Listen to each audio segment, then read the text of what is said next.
السلام علیکم۔ حصار ناول کی 8ویں اور آخری قسط۔ ناول پسند آیا ہو تو لائک ضرور کیجیے گا اور ہمیں کمنٹ میں بتائیں کہ ہم اگلا کون سا ناول لے کر آئیں۔ تو چلے سنتے ہیں حصار ناول کی آخری قسط۔ ہائی وے پر ہوٹل صلاح الدین میرا جانا پہچانا تھا۔ یہاں اکثر میں نکل آتا تھا، لیکن اپنی اصل حیثیت سے آج تک نہیں پہنچا تھا۔ یہ ہوٹل عام طور سے ٹرک ڈرائیوروں کے لیے مخصوص تھا، لیکن یہاں پورے شہر کے جرائم پیشہ لوگ آیا جایا کرتے تھے۔ پولیس بھی اس ہوٹل سے تھوڑا سا گریز کرتی تھی۔ اگر پولیس والے یہاں آ بھی جاتے تو کم از کم ایسا کوئی عمل نہیں کرتے جو یہاں موجود جرائم پیشہ لوگوں کے خلاف ہو۔ ہاں، یہاں سے کچھ معلومات بے شک حاصل ہو جایا کرتی تھیں۔ اکثر اخباری رپورٹر وغیرہ بھی یہاں آ جایا کرتے تھے۔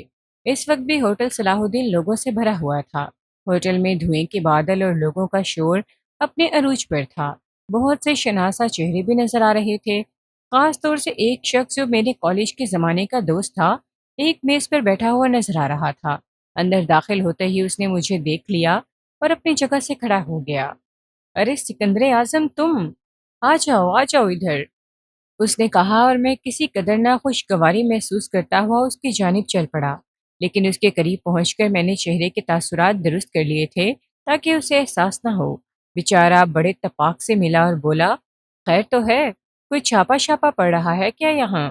نہیں دوست، تم تو اس ہوٹل کے بارے میں جانتے ہو، یہاں چھاپے نہیں پڑتے بلکہ چھاپوں کی پلاننگ ہوتی ہے یہاں۔ ہاں یار، ایک نام ہے اس ہوٹل کا بھی، اور کیوں نہ ہو، صلاح الدین ہے اس ہوٹل کا نام۔ چائے پیو؟ اس نے فوراً ہی چائے کا آرڈر دے دیا۔